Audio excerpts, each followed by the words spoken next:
Encore bonsoir à chacun, bonsoir à chacune. On est heureux de se retrouver, de vivre des moments comme ceux-là ensemble. Et en fait, Mélanie, je peux te dire que t'es tombée pile dans le thème. On termine les portraits de la foi avec le portrait de Jacob et le portrait de Gédéon. Et Dieu a dit à ces deux hommes, « N'aie pas peur, je serai avec toi. N'aie pas peur, je serai avec toi. » Parce que quelque part, l'homme, sans Dieu, a peur. Mais parfois, avec Dieu, il a encore peur. Parce qu'il n'arrive pas à lui faire confiance. Et on a de la peine, parfois, à faire confiance à Dieu. Donc le thème, c'est bien entendu le thème sur la foi. Sur les hommes de foi. Vous savez, on voit tout au long de la parole, on a déjà partagé jusqu'à maintenant. On voit que Dieu se donne la peine. Alors pour certains hommes de Dieu, on voit que ils apparaissent comme ça, on ne sait pas d'où ils viennent, et puis on ne sait pas. Et puis d'autres, eh bien, on voit que Dieu prend soin de les former, prend soin de les accompagner, prend soin de les encourager. Et en fait, les deux hommes que je vais partager ce soir, alors c'est ce que Dieu a fait. Il sera facile pour vous et pour moi de s'identifier à ces deux hommes. Vous savez, il y a des fois, on a de la peine à saisir, oh, mais moi je suis pas comme David qui est allé combattre le géant Goliath. Eh bien, ce soir, je peux vous dire qu'on peut s'identifier facilement à ces deux hommes. Alors, plus on s'identifie avec, plus on se rend compte que ce que Dieu leur a dit, il est en train de le dire à nous. Donc, souvent, on a l'impression d'avoir des distances avec les hommes de Dieu, mais au moins ce soir, on tombe dedans. Et puis, on peut s'identifier, alors, je dirais, d'une manière personnelle.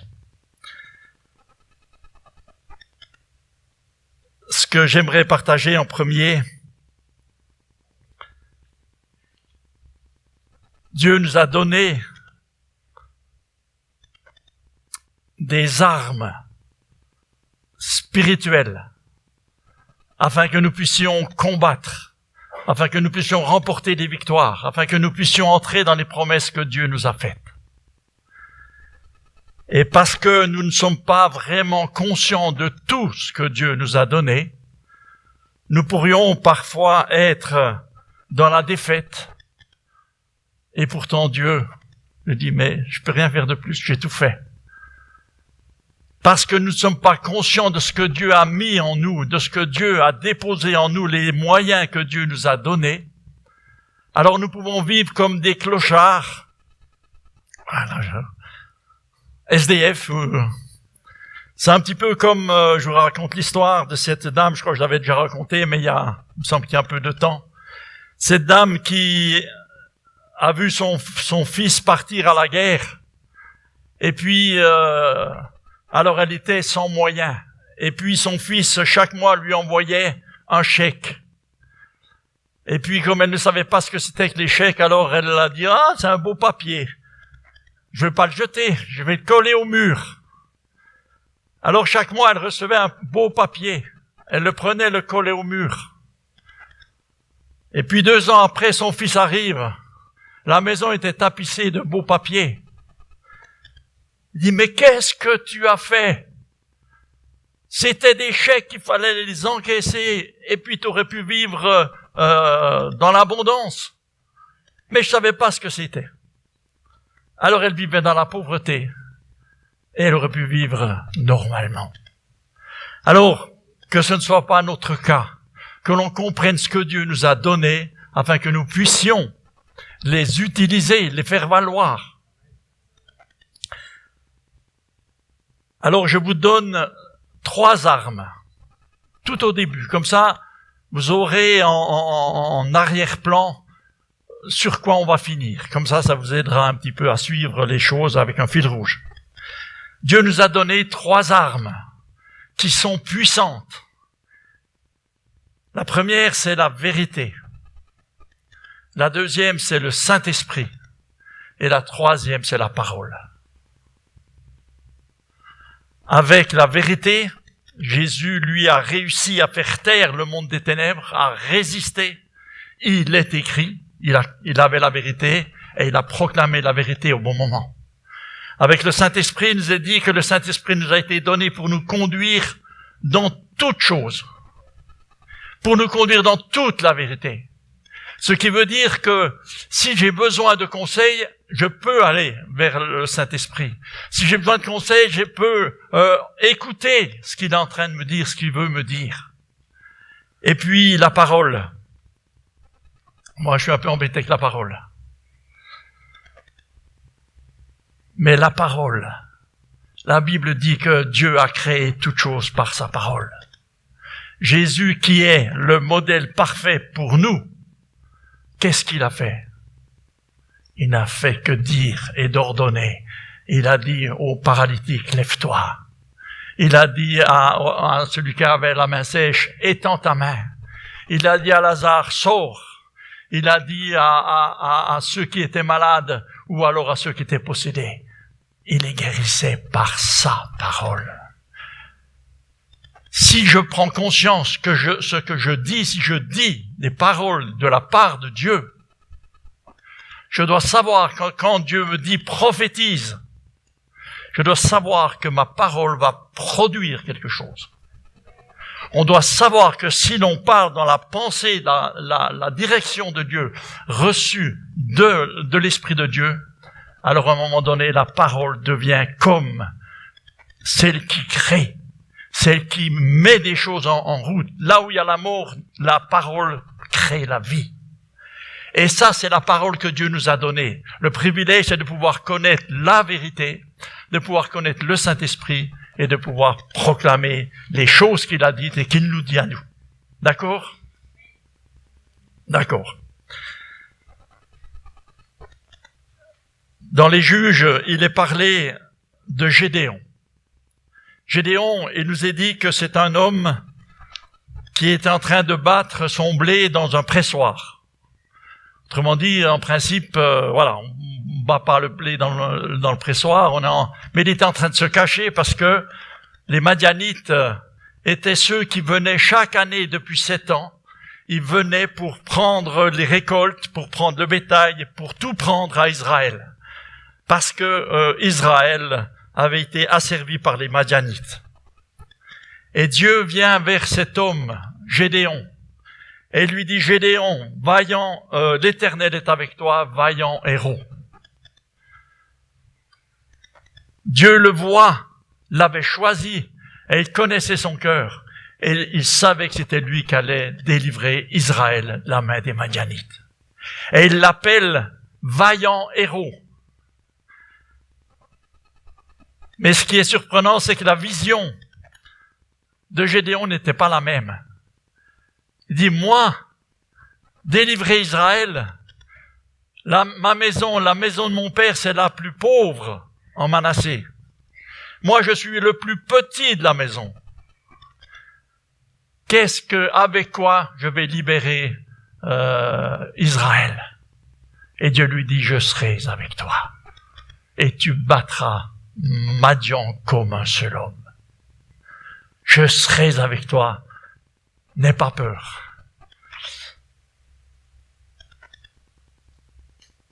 Souvent, la vision de Dieu n'est pas la même que la nôtre. Dieu ne voit pas les choses comme nous, on les voit. Mais nous avons besoin d'apprendre à voir les choses comme Dieu les voit. Et non pas comme nous, simplement comme l'homme les voit. Avec quoi je vais délivrer Israël? Et Dieu dit, je serai avec toi. Vous savez, les moyens, la foi est parfois difficile à saisir. On le voit ici. Dieu va lui dire, tu vas battre Israël.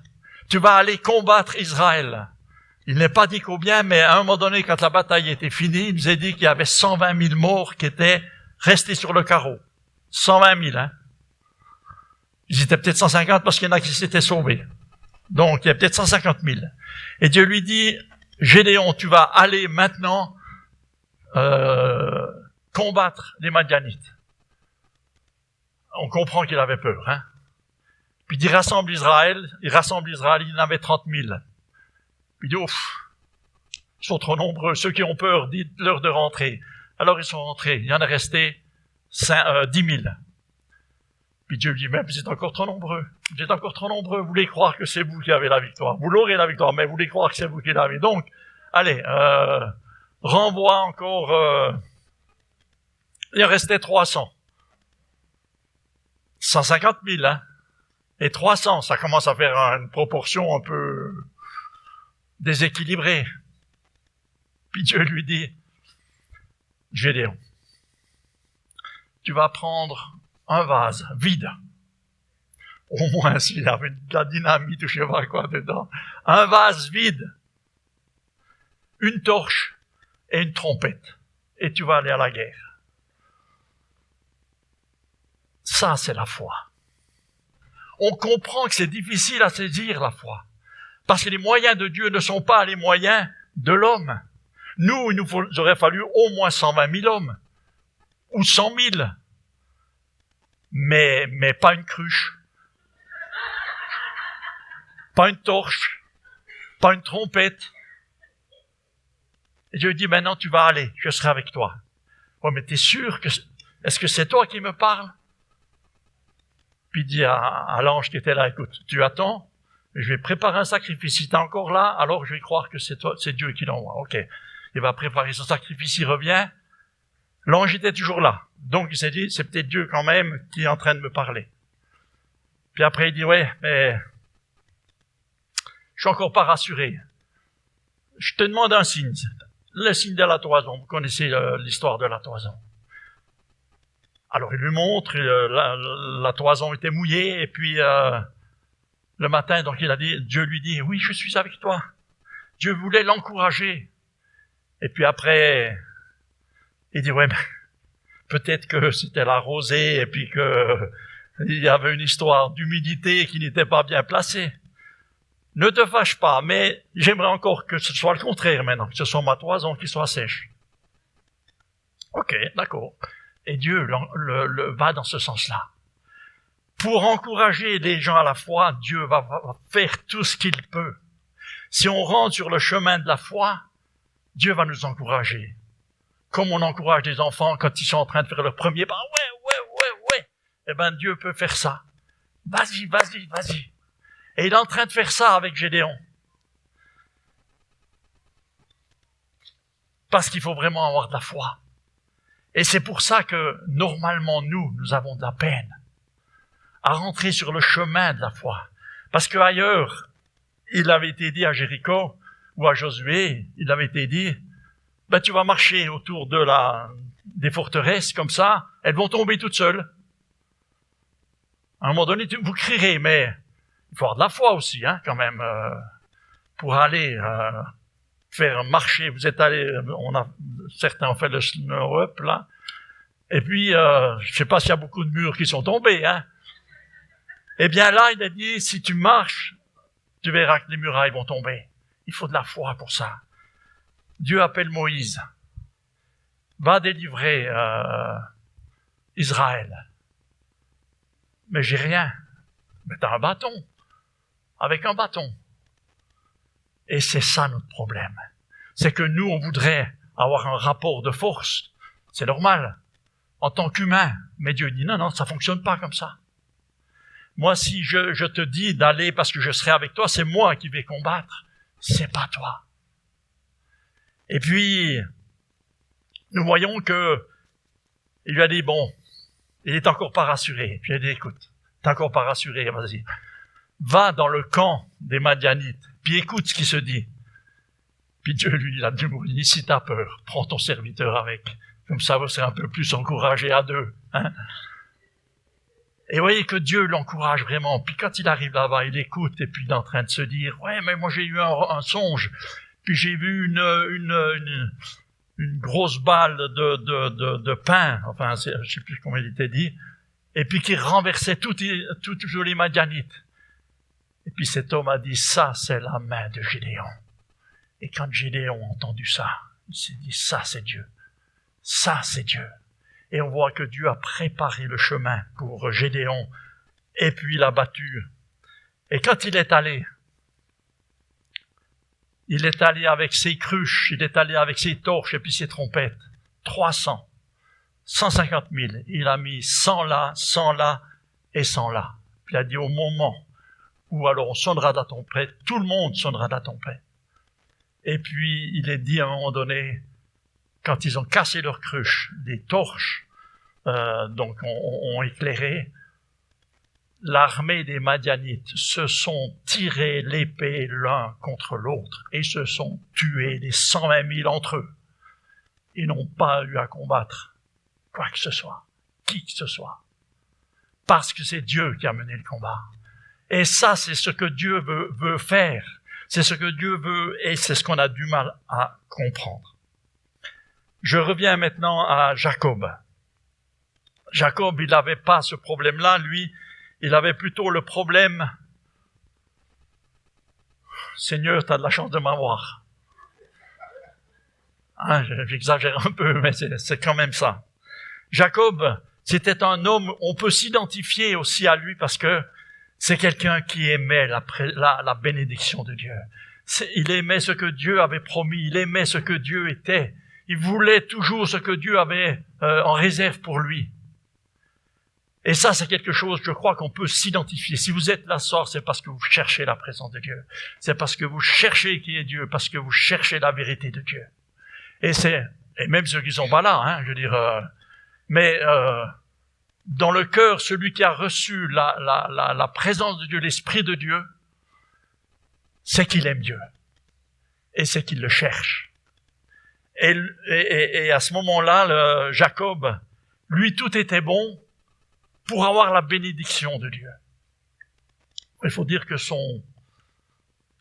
on sait qu'il a eu la bénédiction avec des moyens un peu détournés, hein, je veux dire, pour ne pas dire plus. Alors la première fois, il a eu la ruse. Il voulait le droit d'aînesse. Il n'était pas l'aîné, et l'aîné avait un droit d'aînesse. Il avait une faveur que les autres n'avaient pas.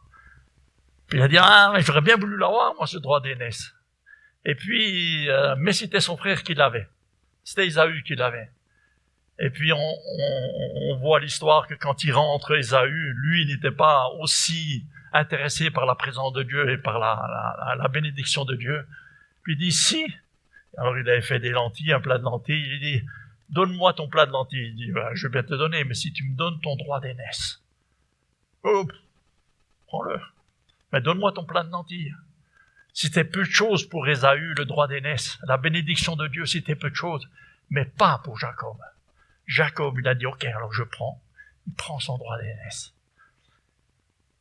Et puis, Isaac, le papa, se faisait vieux. Puis il dit à Ésaü, comme c'était l'aîné, il y avait une bénédiction. Et il lui dit, va me préparer un chevreau, puis après je te bénirai. Et puis, ils étaient un peu, dans la famille, un peu spéciaux. Il y a la maman qui dit à Jacob, Jacob, ton père a envoyé ton frère préparer un mets parce qu'il veut le bénir. Alors, tu vas te faire passer pour lui. On va s'arranger, on va te mettre de la peau, on va te mettre un habit, et puis tu te feras passer pour ton frère. Et ton père va te bénir en pensant que c'est Ésaü qui le fait. Ça marche. C'est exactement ce qui se passe. Mais on comprend pourquoi ce que Jacob voulait cette bénédiction. Vous savez ce que c'est que la bénédiction de Jacob?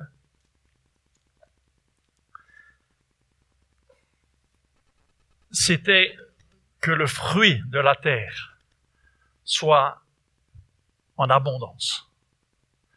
C'était que les nations le servent, lui soient asservis. C'était que je ne sais plus exactement comment il a dit, les peuples l'adorent.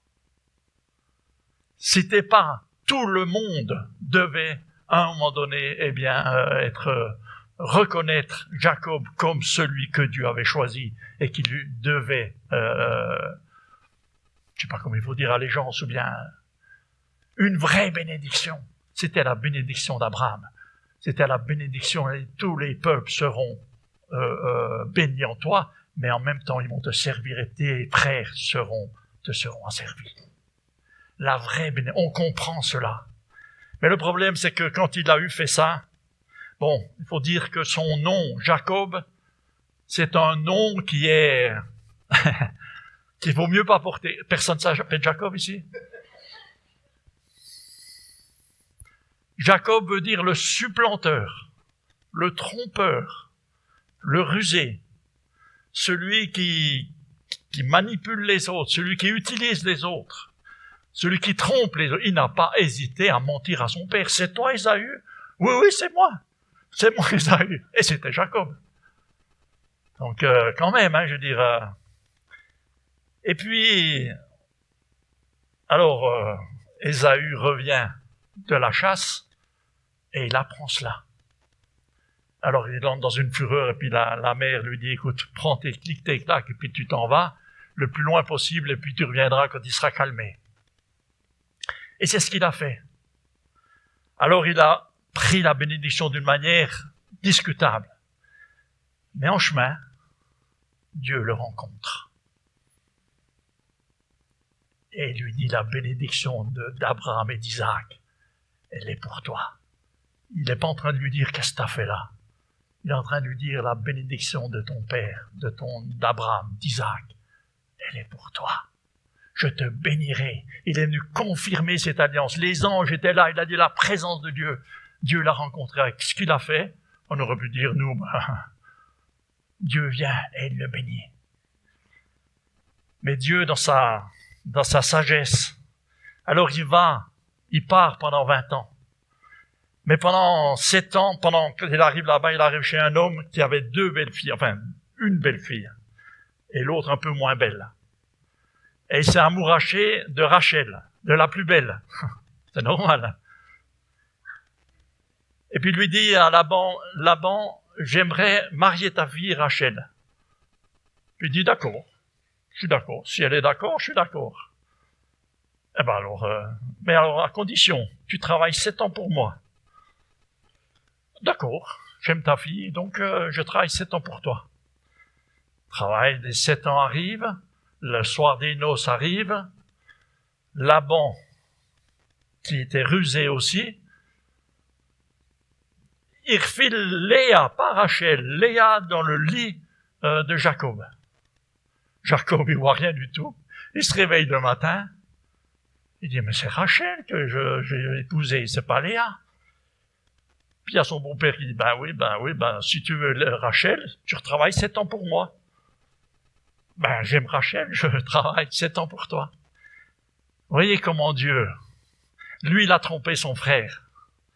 Mais il a su parler à son cœur en disant, ben, tu vois, il y a plus rusé que toi. Il y a plus trompeur que toi. T'es tombé sur quelqu'un, puis il dit, bon, il marie sa fille, après 14 ans, puis il dit, ben, tu veux un héritage? Oui, ben, tu travailleras 7 ans encore pour moi. Ça fait 21 ans. Et puis maintenant, Dieu lui dit, maintenant tu vas rentrer à la maison. Maintenant, c'est le temps de rentrer. Et Jacob, maintenant, commence à avoir peur. Il apprend que son propre frère vient à sa rencontre avec 400 hommes, armés. Et là, il commence à avoir des chocottes. Il s'est dit, alors rusé comme il était, il s'est dit, je vais l'amadouer. Alors, il envoie un troupeau en premier pour lui dire, ben, cadeau, c'est cadeau pour toi. Puis après un deuxième, puis après un troisième. Puis il dit, ben, vous direz toujours, c'est pour toi, c'est mon frère c'est ton frère qui est en haut. Et puis, il s'est dit, je vais l'amadouer comme ça. Et Dieu dit, maintenant, ça suffit. Là, je paraphrase, mais Dieu lui dit, maintenant, ça suffit, Jacob. Il faut qu'on règle un petit peu les comptes, tous les deux. Maintenant, il y a une autre manière de faire ça, c'est pas ma manière de faire à moi. T'as compris que le côté rusé, t'es peut-être rusé, mais il y en a encore qui sont plus rusés que toi. C'est pas la manière d'avoir les choses. Et puis Dieu lui dit, alors il dispose, en sachant que son frère venait, il dispose des troupeaux, des camps, il fait 2 camps, puis il s'est dit, si il est mal disposé envers moi, s'il s'attaque à un, l'autre groupe pourra s'en aller. Puis après, il met ses serviteurs, puis après il met ses femmes. Il y a un fleuve, puis lui il passe de l'autre côté du fleuve. S'il se passe quelque chose devant, je peux toujours me battre. Là, j'accentue un peu. Mais quand même, c'était quand même ça. Hein? Et Dieu lui dit, je ne sais pas à qui il a dit ça, mais un homme vient, puis il dit, Jacob, maintenant, on va régler nos comptes, Et toute la nuit, il lutte avec cet homme. Et puis, le matin, alors cet homme, le matin, lui brise la hanche de Jacob. Ça veut dire que maintenant, il ne pouvait plus se sauver. Même s'il avait envie de se sauver, c'était plus moyen. Il était obligé d'affronter son frère et il était obligé de faire confiance à Dieu. Hein? Et lui brise la hanche.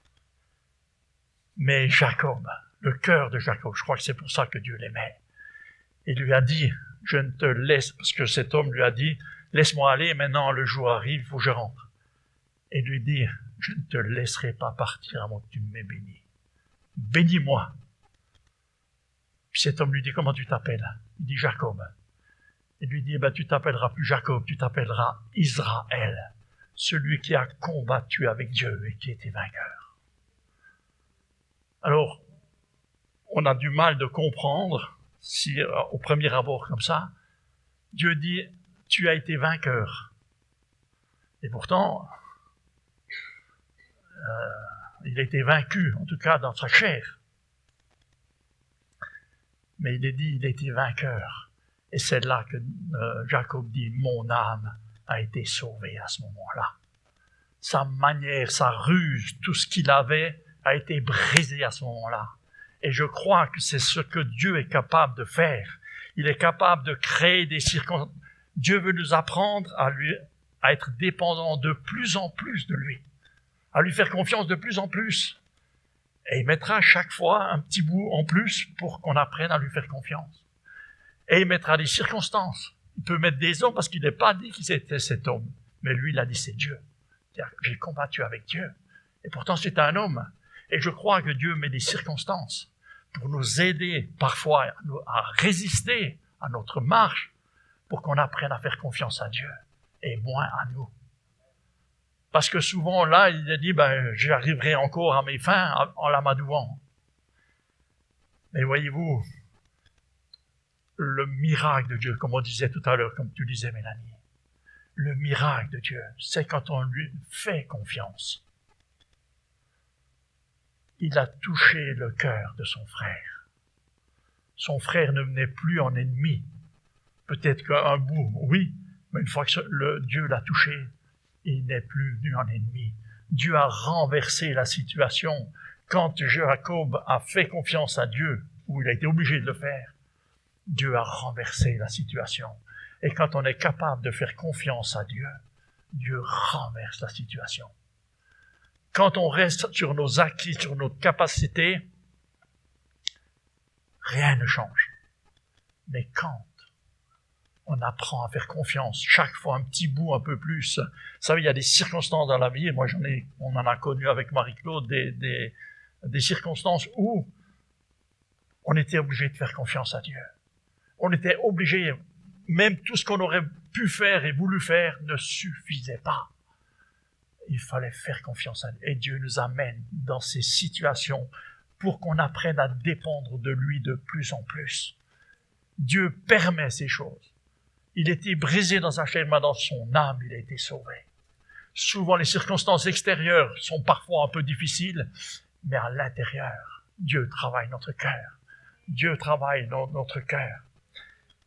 Et c'est pour ça, si on apprend à marcher par la foi, si on n'est plus dans la chair, mais plus dans la confiance en Dieu, on est capable de faire confiance à la vérité qu'il nous a donnée.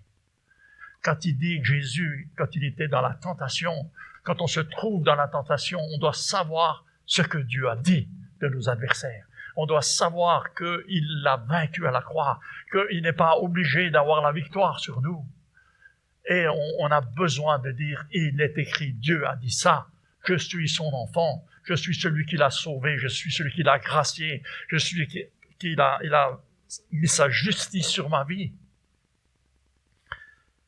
Et par la vérité, il a vaincu, on vainc le monde spirituel par la vérité. La Bible dit, quelqu'un a cité tout à l'heure, que le combat spirituel d'Éphésiens 6, c'est l'armure du chrétien. Et vous savez, dans l'armure du chrétien, il y a une arme offensive. Il y a là l'épée de l'esprit, qui est la parole de Dieu. Il y a la vérité, qui est la ceinture. Mais il y a la parole, l'épée de l'esprit. Ça veut dire ce que l'esprit de Dieu peut nous dire à ce moment même. Je suis dans une difficulté, je suis dans un combat, je suis dans une lutte. Saint-Esprit, dis-moi quelque chose. Saint-Esprit, qu'est-ce que je dois faire? Et quand le Saint-Esprit te parle à ce moment-là, tu le proclames, tu le dis, haut et fort s'il le faut. Et c'est à ce moment-là que les choses commencent à changer. Quand le Saint-Esprit, on doit comprendre et faire confiance au Saint-Esprit. Quelle que soit la situation, on peut courir à droite, à gauche, Pierre, Jacques et Jean, pour avoir des conseils. Je dis pas qu'il faut pas le faire, je dis simplement qu'il faut apprendre à entendre la voix de Dieu. La Bible dit, exerce mon oreille à t'entendre. Exerce mon oreille. Plus on a envie d'entendre la voix de Dieu, plus Dieu nous parlera. Plus le Saint-Esprit nous parlera. Il n'y a pas très longtemps, il y avait un verset qui me venait dans mon cœur pendant 2 jours, comme ça, comme si c'était une musique qui était dans mon cœur, comme ça. Puis ce verset disait, « Celui qui donne la semence au semeur vous donnera en abondance pour que vous ayez assez pour vous et encore pour bénir les autres. » 2 jours après, j'ai les impôts qui m'écrivent, qui me renvoient 1060 francs, qu'à trop payé d'impôts. Et puis une deuxième chose est arrivée. Parce que Dieu dit, quand le Saint-Esprit nous dit quelque chose à un moment donné, on s'appuie sur ce qu'il a dit. Et même parce que Dieu va incliner le cœur des rois en notre faveur. Ce que l'Esprit de Dieu nous dit à ce moment-là est très important. Et s'il nous dit parle, alors on parle. S'il nous dit prie, alors on prie. S'il nous dit jeûne, alors on jeûne. S'il nous dit humilie-toi, on s'humilie. Mais si on fait ce qu'il nous dit, si on apprend à faire ce qu'il nous dit, Dieu change la faveur. Dieu change les choses en notre faveur. Même nos ennemis les pires, Dieu est en train, s'ils doivent se combattre entre eux, ils le feront. Mais il agira en notre faveur. Et c'est pour ça que la Bible dit, vous avez des armes spirituelles. Nous n'avons pas à combattre avec des armes charnelles, mais spirituelles, pour renverser les forteresses de raisonnement qui s'opposent à la connaissance de Dieu. La vérité est là pour renverser les moyens humains, pour nous apprendre à marcher avec des moyens divins. Dieu a préparé. Et pour terminer, je vous ai dit tout à l'heure, prendre confiance que Dieu crée les choses par sa parole. Mais je crois que Dieu nous donne à nous de créer des choses par sa parole. C'est enregistré, hein? Il y a un jour, je maudis une chose. Faut pas que ce soit trop reconnu. 3 jours après, paf, par terre. Mais quand Dieu, mais je crois pas que j'étais tellement énervé, je dis, Seigneur, je maudis tel. C'était une chose qui m'embêtait, elle était devant chez moi. Là.